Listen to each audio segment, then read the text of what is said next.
esse crescimento da Bolsa, ele tem sustentação? O que explica esse crescimento?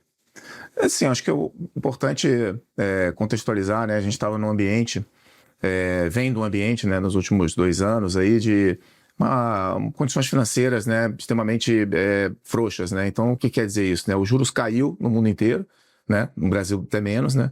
Mas no mundo inteiro os juros acabou caindo de forma considerável, as taxas estão próximas da neutra ou até abaixo da taxa neutra, né? Que é a taxa de equilíbrio das economias, né? Vamos colocar assim.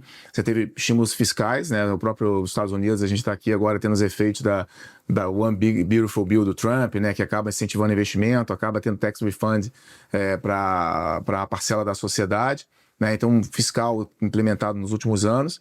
Isso também acompanhado de uma alta grande das bolsas, né? Então, as condições financeiras, né? Os spreads de crédito estão bastante baixos, né? Então, nesse contexto, é um ambiente que vinha sendo, né? Até ao começo da guerra, no final de 27 de fevereiro, ali começou a eclodir essa questão da guerra entre os Estados Unidos, Israel e o Irã, né?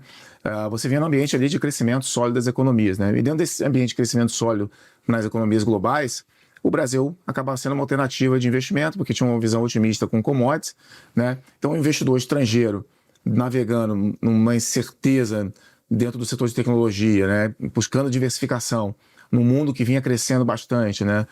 De forma, até em alguns lugares, crescendo até mais do que os Estados Unidos, né? Então, tinha uma busca do investidor ao longo do ano passado, segundo semestre e o começo desse ano, por diversificação, né? E o Brasil, nesse contexto, né, tem ativos que diversificam bastante do setor de tecnologia, acabou ficando atraente por circunstancialmente estar no múltiplo mais baixo que sua média histórica, né? A gente pode discutir se essa métrica é boa ou não é boa.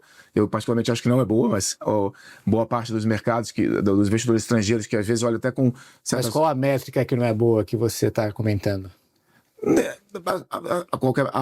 Do múltiplo, né? Se um múltiplo histórico, se você comprar uma coisa só porque está barata, necessariamente essa ação é boa, né? Essa empresa está num momento bom.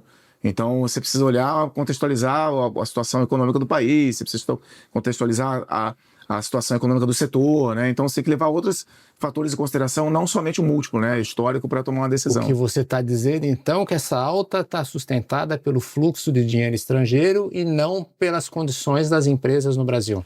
Certamente, assim, porque do ponto de vista do investidor local, né, com juros real na casa próximo de 8%, entre 7,5% e 8%, uma taxa Selic aqui próxima de 15%, né, estamos com 14,75%,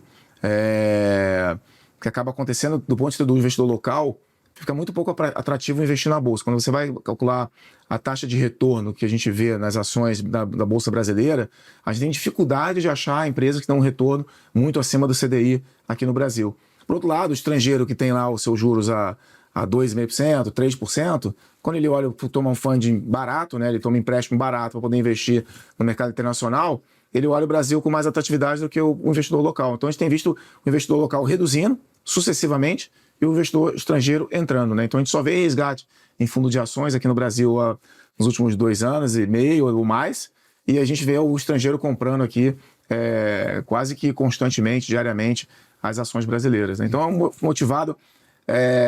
não é uma alta motivada pelo desenvolvimento da economia doméstica, por medidas positivas que o governo vem implementando. Na verdade, ele está num contexto internacional de alta das bolsas, né? A bolsa de gás a commodities. Então, se você pegar o Brasil, está subindo muito parecido com a Colômbia, com o Chile, com o México, né? São bolsas também que estão perto das suas máximas também. Então, o Brasil não fez nada por merecer essa alta. Na verdade, está num contexto internacional que favoreceu o Brasil nesse momento. Então, se o estrangeiro for embora, a bolsa cai? Despenca. Vai despencar?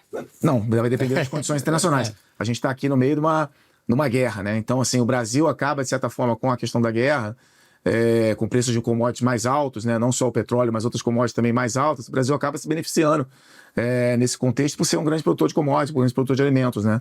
O Brasil tem a sua pauta aí, petróleo, minério, soja, né? A parte agrícola é muito forte, né? Então o Brasil acaba se beneficiando, seus termos de troca, né?